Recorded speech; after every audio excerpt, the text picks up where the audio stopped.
नमस्कार, मैं हूं हरिशंकर तिवारी और आप देख रहे हैं न्यूज 24 व्यूज लाइव टीवी। और इस समय मैं बसंत कुंज के 1508 नंबर में हूं और हमारे साथ में है परम आदरणीय बीके सिंह जी।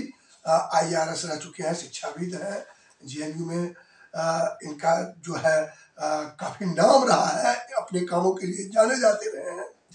साथ ही साथ देश विदेश की हर एक गतिविधियों पर इनकी पैनी दृष्टि रहती है। अभी ये अफ्रीका से आए हैं, तंजानिया से।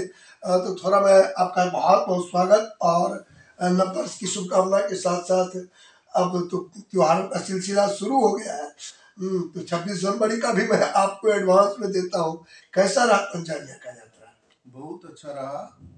और जो वहाँ जंगल था, और जंगल क्या रहेगा, जंगल के साथ घास का मैदान था और मीलों था। जैसे अपने यहाँ 400 वर्ग किलोमीटर, 500 वर्ग, 600 वर्ग किलोमीटर का नेशनल पार्क होता है, वाइल्ड लाइफ नेशनल पार्क। वहाँ 5000 वर्ग किलोमीटर का है, 7000 वर्ग किलोमीटर का है, 9000 वर्ग किलोमीटर का है। तो जो सेरेंगेटी पार्क है वहाँ गए, इसके बाद एन गोरंग गए, फिर क्रेटर आए। 5 नेशनल पार्क हम लोगों ने घूमा और अद्भुत था नजारा। तो मोदी जी के बारे में जो कहते हैं विदेश नीति इनकी, एस जयशंकर ने बहुत अच्छा किया है, तो उन देशों में जाकर के आपको कैसा लगा? जूलियस न्येरे कभी तंजानिया के प्रधानमंत्री या राष्ट्रपति हुआ करते थे और वो भारत से बहुत बड़ा लगाव था। हमारे गणतंत्र दिवस पर वो अतिथि रहते थे। मिसेज इंदिरा गांधी के टाइम से ही बहुत अच्छा संबंध था और वो संबंध और भी प्रगाढ़ हुआ है मोदी जी के समय में। मोदी जी ने जो विदेश संबंध हमारे भारत के हैं उसको और अच्छा बनाया है और उत्कृष्ट बनाया है। और भारत की साख पहले भी अच्छी थी अफ्रीकन नेशंस में, लेकिन अभी थोड़ा और अच्छा हुआ है। देश दुनिया का यात्रा करते रहते हैं, तो सबसे पहले मैं इसलिए विदेश के बाद देश में आऊंगा। अभी मालदीव की जो स्थिति हुई है, इसके बारे में आप क्या कहना चाहते हैं? देखिए, मालदीव पड़ोसी देश है और भारत का मित्र रहा है और ये मित्रता बड़ी अक्षुण्ण है। भारत ने उनको समय समय पर मदद की है, चाहे डिफेंस इंफ्रास्ट्रक्चर हो, चाहे आतंकवादियों का जब आक्रमण हुआ था, इनके जो राष्ट्रपति और इन लोगों को बचाना था उस समय हुआ हो, पानी का जब अभाव हुआ तब हुआ हो, अन्न की कमी, अन्न की सप्लाई, जो खाने की सप्लाई है वो भी भारत करता है। लेकिन भारत विरोधी जो मानसिकता है वो एक फैशन हो गया है। तो वो फैशन में बहुत सारे लोग एंटी इंडिया प्लेटफॉर्म का सहारा लेकर के चुनाव जीते हैं। भारत ने कुछ नहीं बिगाड़ा है, उस पर उल्टा जो है सो बिलियन में खर्चा किया है।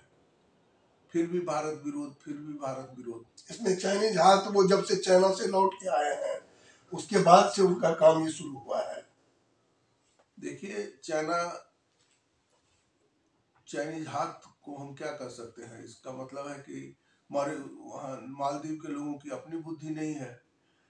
वो एक्चुअली क्या है कि टूरिज्म के कारण जो विकासशील देश से विकसित देश के थ्रेशोल्ड पर पहुंच चुका है, तो उसके जो अरमान है वो आकाश में ऊंचाइयां भर रही है और वो एम्बिशियस है। वो नहीं चाहता कि किसी का कोई हमारे देश में कोई किसी का कोई से चले और किसी को कोई मतलब थैंकफुलनेस भी नहीं है। तो अच्छी स्थिति नहीं है। भारत के प्रधानमंत्री इस बारे में या विदेश मंत्री सही निर्णय लेंगे, हम लोगों का विश्वास है। तो आपने ये तो देखा। अब सबसे पहले, अब जब हम टूरिज्म की बात करते हैं, तो अभी अयोध्या हॉट स्पॉट बना हुआ है और पूरे दुनिया में 100 देश में रामोत्सव मनाया जा रहा है। राम जी टेंट से अब जो है वो मंदिर में जा रहे हैं। तो इस अवसर पर आपके मन में क्या चल रहा है? आप किस दृष्टि से इसको देखते हैं, पर्यटन की दृष्टि से? देखिए, राम जो है वो आस्था का केंद्र है भारतीयों का। भारतीयों के संस्कृति का जो है सो आधार स्तंभ है। राम के बिना जो भारत की अवधारणा है वो पूर्ण नहीं होती, राम के मिलने से ही पूर्ण होती है। तो जो राम की का जो मंदिर है जो बना है, जन्मभूमि है, वो लोगों के आस्था की का मूर्ति रूपांतर है, साक्षात जो है सो कार्यान्वीकरण है। इससे भारत का आत्मविश्वास बढ़ेगा। भारत एक राष्ट्र के रूप में, इंडिया एज ए नेशन जो है, ज्यादा आत्मविश्वास के साथ काम करेगा। और भारत में राम के मिलने से तो फिर अलग ही बात है। खड़गे और राहुल गांधी ने न्योता जो है निमंत्रण ही वापिस कर दिया, ये आपको कैसा लग रहा है? देखिए, वापस किया या नहीं किया वो मुझे पता नहीं है, लेकिन निमंत्रण अगर मिला है तो उसको आना चाहिए था।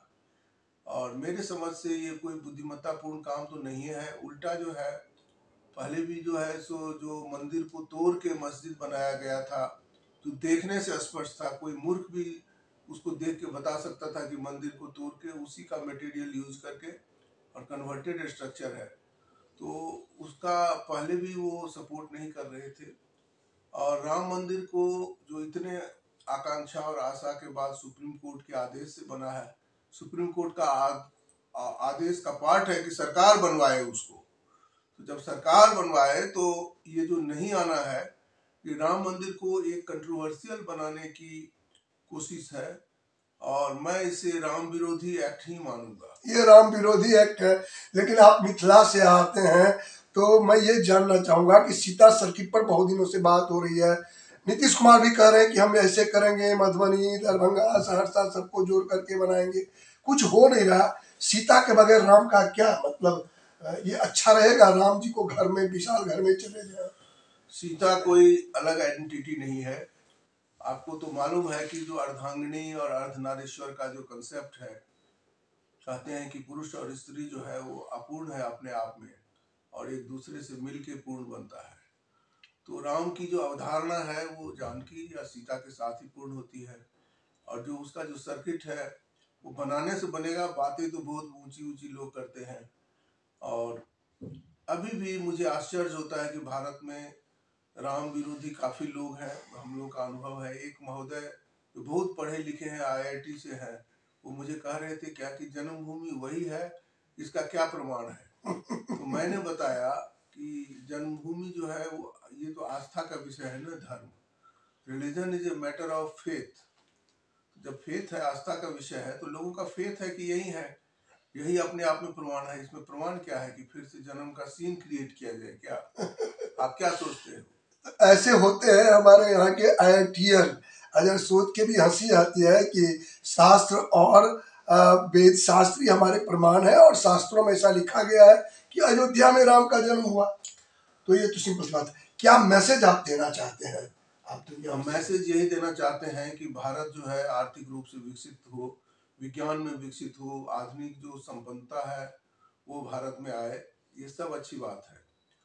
और जब मंदिर का इंफ्रास्ट्रक्चर बढ़ेगा, टूरिज्म बढ़ेगा, अयोध्या जो है भारत में प्रथम श्रेणी के टूरिस्ट जो सबसे अधिक है उसको आकर्षित करेगा, तो रोजगार क्रिएट होगा और शिक्षा का भी प्रसार जो है होगा।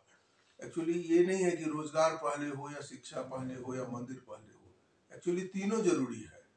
और अगर रोजगार के क्षेत्र में या उद्योग या शिक्षा के क्षेत्र में सरकार नहीं काम करती, तब आप दोष लगा सकते थे।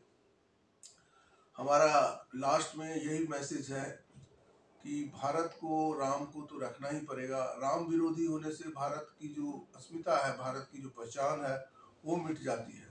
और मुझे तुलसीदास जी के विनय पत्रिका की एक लाइन पंक्ति याद आती है कि जाको प्रिय न राम वैदेही, तजिए ताहि कोटि वैरी सम, यद्यपि परम सनेही। तजिए पिता प्रहलाद वाली गुरु, भरत तजे महतारी। और आगे की पंक्ति तो आप लोगों को पता है, कोई छुपी हुई बात तो नहीं है। बड़ी बात इन्होंने कही है कि अगर भारत को आगे ले जाना है तो आपको दुनिया से ये घूम करके आया है किस तरह से पर्यटन से रोजगार, और रोजगार में संस्कार का होना, जो शिक्षा के द्वारा हो सकता है, और हम इसी तरह से अपने संस्कृति से लोगों को शिक्षित कर सकते हैं, और इस पर इन्होंने जोर दिया है। तो आप सबसे हमारा निवेदन है कि इस चीज को कायम रखने के लिए हम सबको एक होकर के काम करना चाहिए। कैमरा पर्सन के साथ मैं हरिशंकर तिवारी, बसंत कुंज।